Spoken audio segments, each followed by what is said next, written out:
కలుగునుగాక. హల్లెలూయా చెప్దాం. హల్లెలూయా. ఈ రాత్రి కాల సమయంలో ఉపవాస కొడుకు వచ్చిన మీకు అందరి ప్రభు పేరిట వందనాలు. రాత్రి కాల సమయంలో దేవుని వాక్య భాగమును బట్టి హెబ్రీ పత్రిక మధ్యాహ్నం మరొక భాగాన్ని ధ్యానం చేశాం. ఈ రాత్రి హెబ్రీ పత్రిక 11వ అధ్యాయం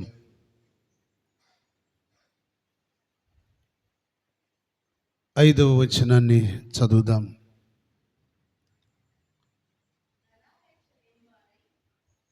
హెబ్రీ పత్రిక 11వ అధ్యాయము 5వ వచనం. విశ్వాసమును బట్టి హానోకు మరణము చూడకుండునట్లు కొనిపోబడెను. అతడు కొనిపోబడక మునుపు దేవునికి ఇష్టుడై ఉండినని సాక్ష్యము పొందెను. కాగా దేవుడు అతని కొనిపోయెను గనుక అతడు కనబడలేదు. చాలు. దేవుని బిడ్డలారా, హానోకుని గురించి ఒక అద్భుతమైన సాక్ష్యం. ఏమిటా సాక్ష్యం అంటే, హానోకు చెప్పండి. హానోకు విశ్వాసమును బట్టి మరణము చూడకుండా కొనిపోబడ్డాడు. దేవుని స్తోత్రం. అతడు కొనిపోబడక మునుపు దేవునికి ఇష్టుడుగా ఉన్నాడు. స్తోత్రం చెప్పండి. అతడు దేవుని చేత కొనిపోబడక మునుపు అనగా భూమి మీద ఉండగానే హానోకు దేవునికి ఇష్టుడు. ఎలాగూ సాధ్యమయ్యింది?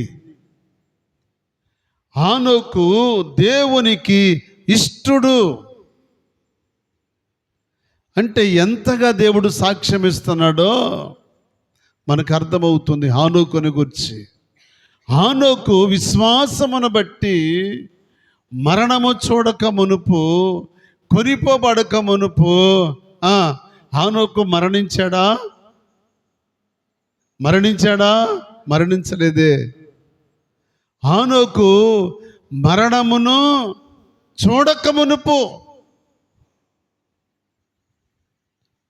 అతడు విశ్వాసమును బట్టి చెప్పండి దేవునికి ఇష్టుడు.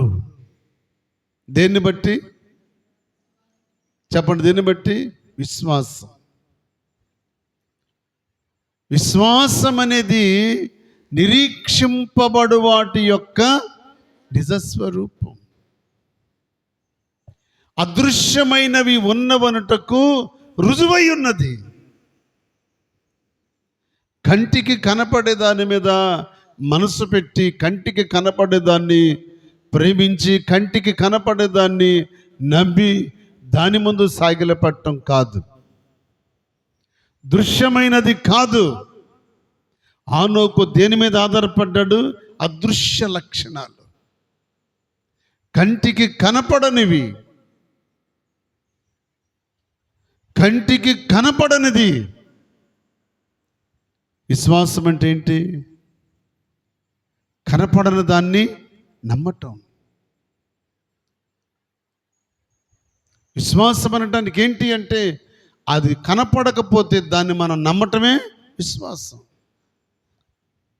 అబ్రామును పిలిచాడు. అబ్రామును పిలిచినప్పుడు అబ్రాము దేవుణ్ణి చూడలేదు, కానీ అబ్రాము విశ్వాసమును బట్టి సాగి వెళ్ళాడు. దేవుని స్తోత్రం. విశ్వాసమును బట్టి వెళ్ళాడు ముందుకి. రాత్రి దేవుని మందిరానికి వచ్చిన బిడ్డలారా, మనకున్నదేంటో తెలుసా? విశ్వాసం. చెప్పండి, ఏంటది? విశ్వాసం. నీ విశ్వాసం ఎంత బలమైనదై ఉండాలి. పౌలయ్య విశ్వాసమును బట్టి మంచి పోరాటము పోరాడాడు. పౌలయ్య అంటాడు, నేను విశ్వాసమును కాపాడుకొంటిని. నేను విశ్వాసాన్ని కాపాడుకున్నాను. అదే పోరాటం. కనపడని దాని విషయంలో పోరాటం.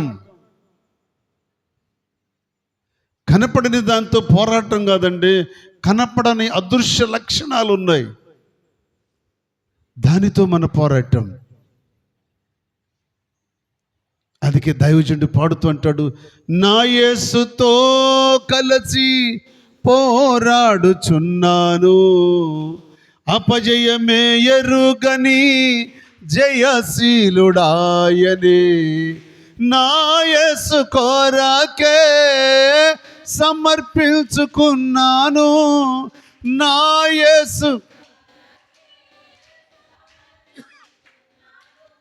ఆగిపోను నేను సాగిపోవుచున్నాను, ఆగిపోను నేను సాగిపోవుచున్నాను, పోరాటం ఆత్మీయ పోరాటం, చివరి శ్వాస వరకు ఈ పోరాటం వాగదు, సాగిపోవుచున్నాను సిలువను మోసుకొని నా గమ్యస్థానానికి. దేవునికి స్తోత్రం, హల్లెలూయా. పోరాటం. దేవుని బిడ్డలారా, యేసుక్రీస్తు మనల్ని ప్రేమించి, మనం ఏమై ఉన్నామో ఎరిగి మనల్ని ప్రేమించి మన కొరకు తన్ను తాను శిలువ మరణానికి అప్పగించుకుని మనను పరిశుద్ధ జనాంగంలోనికి తీసుకుని వచ్చి పరిశుద్ధపరిచి పవిత్రపరిచి ఆయన కలువరి రక్తము చేత మనను కడిగి పరిశుద్ధులుగా చేసి పరిశుద్ధుల జాబితాలో నిలబెట్టిన దేవుడు ఆయన. ఆ పరిశుద్ధుల జాబితాలో ఉన్నవారే విశ్వాసమును బట్టి ముందుకు సాగారు. హనోకు విశ్వాసమును బట్టి ముందుకు సాగాడు. హనోకు చెప్పండి, కొనిపోబడక మునుపు దేవునికి ఇష్టుడై ఉన్నాడు. మరి మనమేమై ఉండాలి? దేవుడు మనకిచ్చిన ఆయుష్కాలం ఉన్నంత వరకు, ఆరోగ్యం ఉన్నంత వరకు, బ్రతికి ఉన్నంత వరకు, దేవుడు మనల్ని పిలిచే వరకు, ఈ భూమి మీద బ్రతికి ఉన్నంత కాలం మనం దేవునికి ఎలా బ్రతకాలి? ఇష్టలుగా. ప్రభుకు మహిమ కలుగునుగాక. హల్లెలూయా. బ్రతికి ఉన్నంత కాలం భూమి మీద ఎవరికి ఇష్టలుగా ఉండాలి? దేవునికి. లైటింగ్ సరిపోయిందా? లైట్లు వేస్తావా?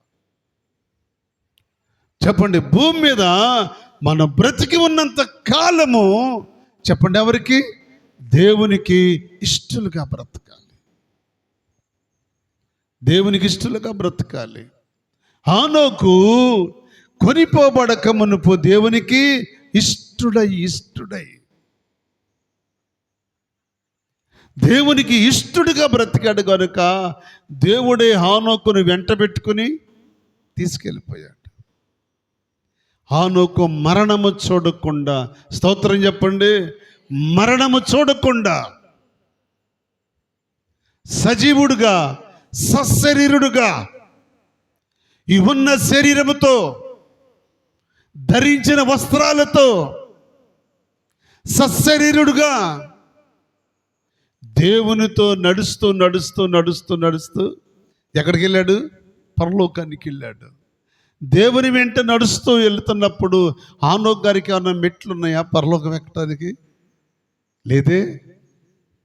యెహెజ్కేలు ప్రవక్త అంటాడు చూడు, నన్ను ఆత్మవశుడునై నన్ను ఎత్తుకుని తీసుకుని వెళ్ళి ఎముకలు కలిగిన లోయలో దింపాడని. అలాగే ఆత్మవశుడై, ఆ ఆత్మలో వశుడై ఆయనతో పాటు ఆరోహణమయ్యాడు. దేవునికి స్తోత్రం. బిడ్డలారా, అది ఎంత ధన్యత! ఈ శరీరంతో, ఈ మట్టి శరీరంతో, ఈ వస్త్రాలతో పరిశుద్ధుడైన దేవునితో ఆరోహణమై పరలోకానికి వెళ్ళి ప్రభుతో పాటు కూర్చున్నాడు అంటే హనోకు ధన్యుడు. దేవుని స్తోత్రం. 365 సంవత్సరాలు భూమి మీద బ్రతికి 365 సంవత్సరాలు భూమి మీద బ్రతికి కుటుంబం, పిల్లలు, భార్య, కుటుంబాలు అందరితో ఉండి అందరితో ఉండి హానోకు విశ్వాసాన్ని కాపాడుకున్నాడు. చెప్పండి, ఏం కాపాడుకున్నాడు? విశ్వాసాన్ని కాపాడుకున్నాడు, పరిశుద్ధతను కాపాడుకున్నాడు, పవిత్రతను కాపాడుకున్నాడు. ఎలాగో సాధ్యమైంది?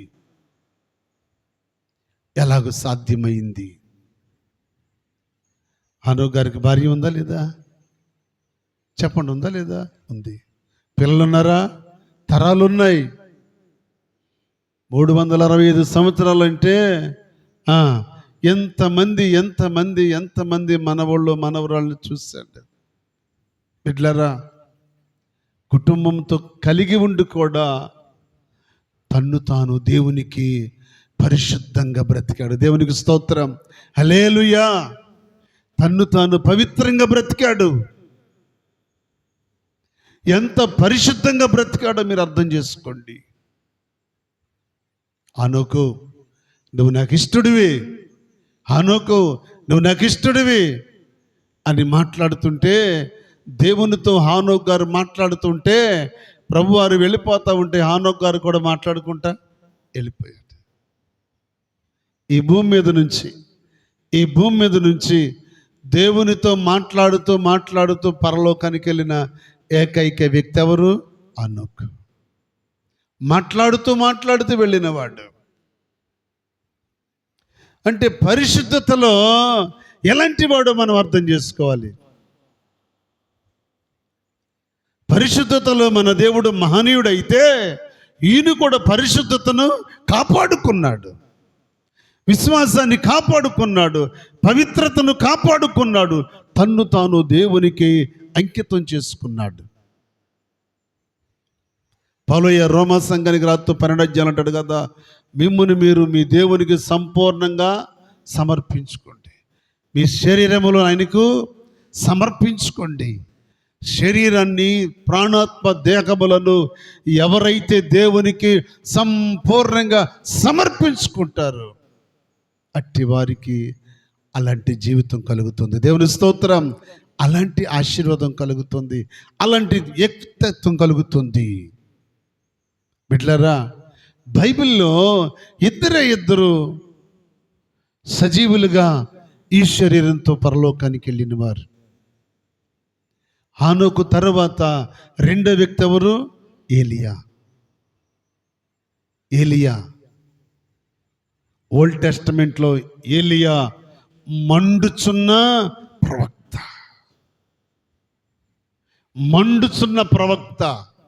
మండుచున్న రథం మీదకి ఎక్కగలిగిన ప్రవక్త. చపళ్ళు కూడా ప్రభువుని మైపరచండి. మండుచుంది రథం, అగ్ని చేత గుర్రాలు రథం మండుతూ ఉంటే, మండుచున్న అగ్ని రథము దిగి వస్తే ఏలియా ఎక్కు అంటే దేవుని యొక్క ఆత్మ సుడిగాలి వలె తిప్పి ఏలియాను తీసుకెళ్ళి ఎక్కడ కూర్చోబెట్టింది? రథం మీద కూర్చోబెట్టింది. ఆ రథము మండుచూ ఉంది. బిడ్డలారా, మండే మంటలోకి ఎవరు వెళ్ళగలరు? చెప్పండి. మండుచున్న మంటలోకి వెళ్ళగలిగిన దమ్ము ఎవరికి ఉందంటే మండుచున్న ప్రవక్తకు మాత్రమే ఉంది. దేవుని స్తోత్రం. ప్రవక్త మండుచున్నవాడు.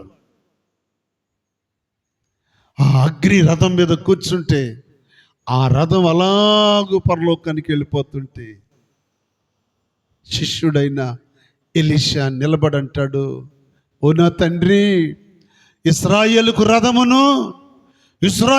రథమును రౌతులను నీవే. అయ్యో, నన్ను వదిలిపెట్టి వెళ్ళిపోతున్నావా? గిల్గాలకు వదిలిపెట్టకుండా గిల్గాలకు వచ్చా నేను, అక్కడి నుంచి మళ్ళీ ఇక్కడికి వచ్చావా? ఇక్కడి నుంచి వెళ్ళిపోతున్నావా? గుండెలు బాదుకుని ఎలీషా ఏడుస్తూ ఉంటే ఆ రథం అక్కడ ఆగితే ఏలి అంటాడు, నా వల్ల నీకేమి కావాలి? ఎలీషా అంటాడు, అయ్యా దైవజనుడా, నీ ఆత్మలో నాకు 2 పాళ్ళు కావాలి. స్తోత్రం చెప్పండి. అద్భుతం అండి, అద్భుతం. ఎంత అద్భుతం అనుకున్నారు? ఏలియా 4 అద్భుతాలు చేస్తే ఎలీషా 8 అద్భుతాలు చేశాడు. ఏంటి ఆశ్చర్యం? విశ్వాసములో ఎవరైతే నిలబడగలుగుతారో, విశ్వాసములో ఎవరైతే నిలబడగలిగి ఉంటారో, దేవుని చేత, దేవునికి ఈ భూమి మీద ఉన్న ప్రతి మనిషి ఎవరైనా దేవునికి ఇష్టలుగా బ్రతుకుతారో వారిని ఆయన దృష్టి ఉంచి, వారి మీద దృష్టి ఉంచి వారి ప్రతి అవసరాన్ని తీరుస్తాడు. ఆయన అంటాడు, ఇదిగో దావీదు, నువ్వు నా హృదయానుసారుడైన మనుష్యుడివి. దావీదు, నువ్వు నాకు ఇష్టడివి. పెట్టారా? దేవుడు ఎందుకు ప్రేమించి నువ్వు నాకు ఇష్టడు అన్నాడు? మందిరానికి మూలరాయత్తానికి వద్దన్నాడు, అవునా?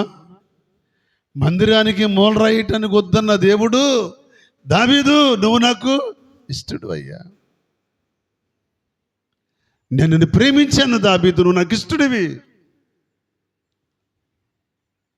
బిడ్డలారా, దేవుడు ఎక్కడ కూడా ఏ విషయంలో రాజీ పడేవాడు కాదు. మన పరిస్థితులు ఎరిగిన దేవుడు అయినా, ఒకవేళ మన భక్తిలో ఆయనకి బాగా ఉండొచ్చు, కానీ మన అతిక్రమాలను బట్టి ఆయన రాజీ పడేవాడు కాదు. నువ్వెంత విశ్వాసం కలిగి, భక్తి కలిగి ఉండి ఎక్కడైనా అతిక్రమించవనుకో, ఆయన అతిక్రమాన్ని ఇష్టపడేవాడు కాదు.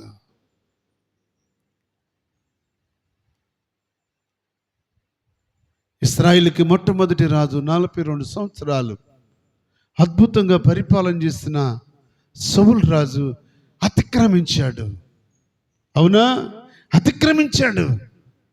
దేవుని మాట ఉల్లంఘించినందుకు దేవుడు ఏమన్నా, పోన్లే సౌలా, నేను నిన్ను కోరుకుని రాజుగా చేశాను, సౌలా నువ్వు చాలా మంచోడు, సౌలా మంచి పనులు చేశావు, నీ మంచిని బట్టి నీ అతిక్రమాన్ని నేను జ్ఞాపకం చేసుకుంటలేదు సౌలా అన్నాడా? పొరపాటు లేదు. అలాగే ఏ వ్యక్తినైనా పొరపాటులో విషయంలో రాజీ పడితే దేవుడు మోషే వాగ్దాన దేశంలోకి వెళ్ళేవాడే. బిడ్డలారా, నోటి మాటతో అతిక్రమించిన, చెయ్యమన్నది చేయకుండా అతిక్రమించిన దేవుడు రాజీ పడేవాడు కాదు. అందుకే ఆయన పిల్లలు ఆయన సన్నిధిలో యథార్థత కలిగి బ్రతకమని దేవుడు పదే పదే చెప్తున్నాడు. విశ్వాసం కలిగి ఉండమని పదే పదే చెప్తున్నాడు. అందుకు ఆయన అంటున్నాడు, హనోకు నాకు ఇష్టడు. చెప్పండి, ఏంటంటే హనోకు నాకు ఇష్టడు. అయ్యా, హనోకులు ఏం చూసావు ప్రభు అంటే, హనోకులు ఏం చూశాడో మనకేం తెలుసు కదా. హనోకు విశ్వాసం ఎంత గొప్పదంటే చెప్పడానికి వీల్లేనిది. 365 సంవత్సరాలు బ్రతుకుచు హనోకు దేవునికి ఇష్టడుగా బ్రతికాడు. ఆ హనోకు కొనిపోబడక మునుపు దేవునికి ఇష్టడై ఉన్నాడు. మరి మనం చచ్చేలోపు, మనం ఈ భూలోకాన్ని విడిచిపెట్టి దేవుని పిలిపి వచ్చేలోపు మరి ఏమన్నా కాస్తన్నా నువ్వు నాకు ఇష్టరాలివి, నువ్వు నాకు ఇష్టడివి అని ఒక్క మాట అంటే మన జీవితమే ధన్యమైపోద్ది. దేవుని స్తోత్రం. ఒక మాట నా కుమార్తె నువ్వు నాకు ఇష్టరాలివి అన్నాడు అనుకోండి, నీ జీవితం ధన్యమే. ఇక ఎదురులేదు నీకు. దేవుని చేత ఇష్టరాలని పిలిపించుకోవడం నీకు ఎదురులేదు. దేవుని చేత ఇష్టడు అనిపించుకోవడం నీకు ఎదురులేదు. కానీ ఎప్పుడు అనిపించుకోవాలి? ఎంతకాలం పడుద్ది చెప్పండి? ఎంతకాలం పడుతుంది నువ్వు నాకు ఇష్టడివి అనటానికి? ఇప్పటికే శాశ్వత జీవితం ఉంది, శాశ్వత జీవితం మిగిలింది ఇక మనకి. కానీ ఈ శాశ్వత జీవితంలోనైనా దేవునికి ఇష్టలుగా ఉంటే మరలా దాన్ని 100% చేస్తాడు. దేవుని స్తోత్రం. కొంచెంలో ఈ 10వ భాగం, ఈ 10వ భాగము దేవునికి ఇష్టమైతే యెషయా గ్రంథములు అంటాడు, అది మరలా చిగురించి నూరంతలు ఫలిస్తుంది. మిగిలింది చాలు, కానీ అందులో మనం దేవునికి ఇష్టలుగా ఉండాలి. బిడ్డలారా, ఎక్కడ మన జీవితం? అబ్రామును పిలిచాడు దేవుడు. అబ్రాము దేవుని చూడలేదు, కానీ అబ్రాము దేవుణ్ణి నమ్మాడు. అది విశ్వాసం. దేవుణ్ణి కంటితో చూడకపోయినా అబ్రాము దేవుణ్ణి నమ్మాడు. అది విశ్వాసం. అందుకే విశ్వాసులకు తండ్రి అయ్యాడు.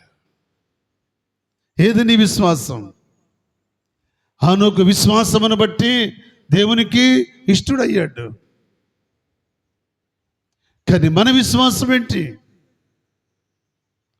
మనం ఎప్పుడు దేవునికి ఇష్టలం అవ్వాలి? భర్త భార్యకి ఇష్టరాలు అవ్వచ్చు, భార్య భర్త కావచ్చు, భర్త భార్య కావచ్చు, పిల్లలు తల్లిదండ్రులు కావచ్చు అండి. మనల్ని మనం కాదు, మన కుటుంబం మనల్ని ఇష్టపడటం కాదు. సాక్షాత్తు మన కొరకు మనల్ని ప్రేమించి కలువరి శిలువలో రక్తాన్ని సిందించిన యేసయ్యే మనల్ని అనాలి. పలానా కుమార్తె నాకు ఇష్టరాలు, పలానా కుమారుడు నాకు ఇష్టరాలు, పలాని సేవకుడు నాకు ఇష్టరాలు, పలాని సేవకురాలు నాకు ఇష్టరాలు అని దేవుడు చెప్పాలి.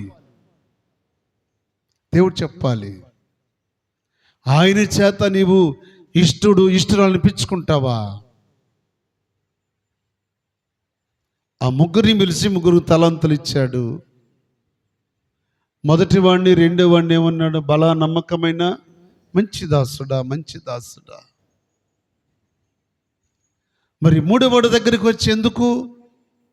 ఇతను దాసుడే. ఏ దాసుడు? సోమరివైన చెడ్డ దాసుడు.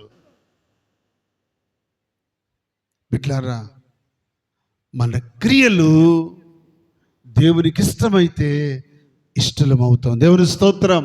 మన క్రియలు దేవునికి ఇష్టమైతే ఆయన క్రియలు చూసేవాడు, కానీ మన పై వేషాన్ని, మన పైదాన్ని చూసి ఇష్టపడేవాడు కాదు. మన క్రియలు దేవునికి ఇష్టం అవ్వాలి. బిడ్డలారా, కొర్నేలి క్రియలు దేవునికి ఇష్టమైనవి, కానీ కొర్నేలికి ఏమి లేదు? రక్షణ లేదు. కొర్నేలి చేసే పనులు మంచియే, ధర్మ కార్యాలు, దాన కార్యాలు, మంచి మంచి పనులే చేస్తున్నాడు, దేవునికి ఇష్టమైనవి. కానీ కొర్నేలి ఆ స్థితిలో మరణిస్తే పరలోకం సాధ్యం కాదు. అందుకే కొర్నేలికి రక్షణ అవసరం. నీ విశ్వాసం ఉంది, నీకు విశ్వాసం ఉంది, మంచిదే. కానీ ఆ విశ్వాసము క్రియలతో కూడినదై ఉండాలి. పౌలయ్య అంటాడు, వారి జ్ఞానము ఎలాంటిది కాదంట? చెప్పండి, ఎలాంటిది కాదంట? వారి జ్ఞానము ఏది? దేన్ని అంటాడు? వారి విశ్వాసము, వారి భక్తి, వారి క్రియలు జ్ఞానానుసారమైనవి కాదు. కావాలి అవి దేవునికి. ఎన్ని బాధలు పడితేనేమండి, కురుపులతో కూర్చున్నాడు,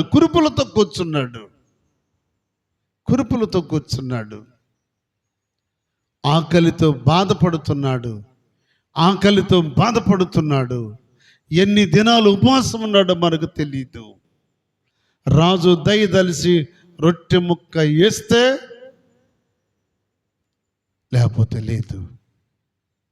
అక్కడ ఇంకో మాట రాయబడి ఉంటుంది, అతడు ఆశపడును కానీ ఏమీ దొరకలే.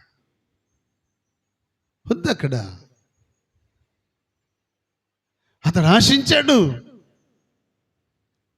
రాజు బలం నుండి పడే మొక్కల కొరకు ఆశించాడు. కానీ తిన్నాడా?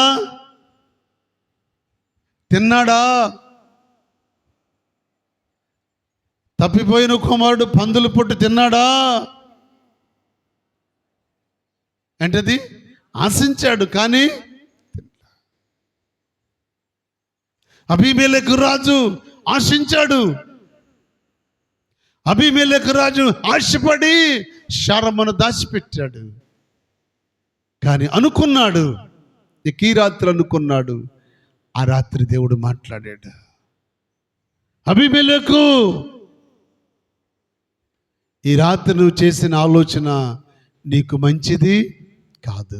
ఒకవేళ అది నువ్వు చెయ్యాలనుకుంటే నిశ్చయముగా నువ్వు చస్తావు. అంతే. అబీమెలెకు రాజు భయపడ్డాడా? భయపడలేదా? భయపడ్డాడు. ఎందుకో తెలుసా? నువ్వు అనుకున్నది ఎవరు అనుకున్నావు? నా సేవకుని భార్య. ఎట్లారా?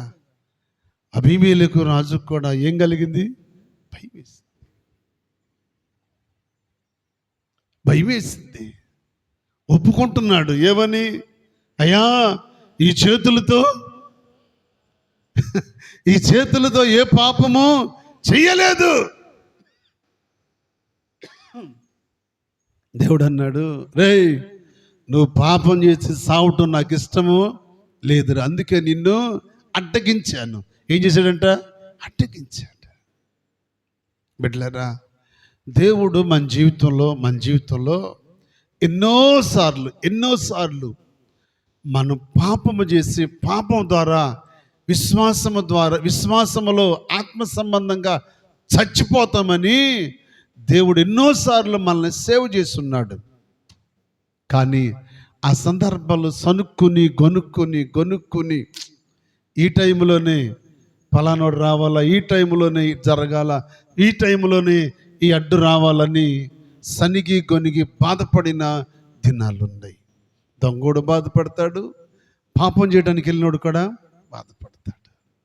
మాట చెప్తా, తోటలో కాయలు ఉన్నాయి. ఏదోలే పప్పులో 2 కాయలు తెచ్చుకుందని వెళ్ళి ఆ చెట్టు కాడికి వెళ్ళి చూస్తున్నావు అనుకో, ఆ చెట్టు కింద పిన్నుండి ఏంటమ్మా అందనుకో. ఏంటి చూస్తున్నావు ఏంటంటే ఏమంటాం అప్పుడు మనం? ఏమీ లేదులే అంటే మనం వెళ్ళింది ఎందుకు? పప్పులోకి కాయ కోసం. టయానికి ఉంది కాబట్టి గద్దించింది, గద్దించకపోతే కోసుకుని వెళ్ళిపోతాం. అలాగనే అబీమెలెకు రాజుని వాడు చచ్చిపోవటం దేవునికి ఇష్టం లేక అడ్డగించాను అన్నాడన్నమాట. నిన్ను అడ్డగించాను. బిడ్డలారా, ఒక వ్యక్తి జీవితంలో విశ్వాసంలో పాడైపోకూడదని, భక్తి నుండి దూరం కాకూడదని, దేవునికి వ్యతిరేకమైన పాపం చేయకూడదని, ఆయన పిల్లలు చెడిపోకూడదని, నరకానికి వెళ్ళకూడదని దేవుడు పలుసార్లు మన జీవితాన్ని అడ్డగించాడు. ఎందుకో తెలుసా? ఆయన మన కాపరి. సపోర్ట్లు కూడా ప్రభువుని మహిమపరచండి. ఆయన మన కాపరి, ఈ ఆత్మకు కాపరి. ఈ ఆత్మ నరకాగ్నికి వెళ్ళటం ఇష్టం లేక కాపరి అయి పలుసార్లు మనల్ని అడ్డగించిన కాపరి. బిడ్డలారా, అలాంటి వాటి మీద అడ్డగించేది కూడా లేకుండా, అలాంటిది ఏది చెయ్యకుండా 365 సంవత్సరాలు ఆయన వైపు చూస్తూ కుటుంబాన్ని నడిపించుకుంటూ ఆయన వైపు చూస్తూ సాగి వెళితే దేవుడు సాక్షాత్తు హానోకు దగ్గరికి వచ్చి మాట్లాడితే హానోకు దేవుడు ఇద్దరు మాట్లాడుకుంటా ఎక్కడికి వెళ్ళిపోయాడు. ఎంత ధన్యత అంటే, ఎంత ధన్యత బిడ్డలారా. హానోకు గారిని ఒక దినాన్న మనం ఈ కళ్ళతో చూస్తాం. అగ్ని రథం మీద వెళ్ళిన ప్రవక్త ఉన్నాడే, ఆ ప్రవక్తను ఒక దినాన్ని మనం కళ్ళతో చూస్తాం. మనమే కాదు, సర్వ ప్రపంచం. వాళ్ళిద్దరూ యెరూషలేము వీధుల్లోకి వచ్చి సువార్తను ప్రకటించవలసిన దినం ఒకటి ఉంది బిడ్డలారా. ఆ దినాన్న సువార్తను ప్రకటిస్తుంటే వాళ్ళను కొట్టి చంపి వీధుల్లో పడేస్తారు. ఎందుకో తెలుసా? వాళ్ళని కొట్టి చంపి వీధుల్లో పడేస్తే అప్పుడు ఆ శరీరాన్ని ఇక్కడ వదిలిపెట్టి ఆత్మవశులై వెళ్ళిపోతారు. దేవుని స్తోత్రం. ఎందుకో తెలుసా? ఈ శరీరం పరలోకంలో ఉండటానికి వీలు లేదు. వాళ్ళు పరిశుద్ధులే, కానీ ఈ దేహము మట్టి. ఈ మట్టిలోనే కలవాలి. కాబట్టి బిడ్డలారా, విశ్వాసాన్ని కాపాడుకుందాం, భక్తిని కాపాడుకుందాం, దేవునికి అనుదినము ఇష్టరాళ్ళుగా బ్రతుకుతాం. అలాగ బ్రతికితేనే ప్రభుతో మనకు సహవాసం. అలా బ్రతికితేనే నిత్య సియోనులో సహవాసం. అలాగ బ్రతికితేనే ఆయనతో పాటు మనము కూడా సింహాసనం మీద కూర్చుంటాం. అట్టి కృప దయగలిగిన దేవుడు మనందరికీ దయచేయునుగాక. ఆమేన్ చెప్దాం బిగ్గరగా ఆమేన్.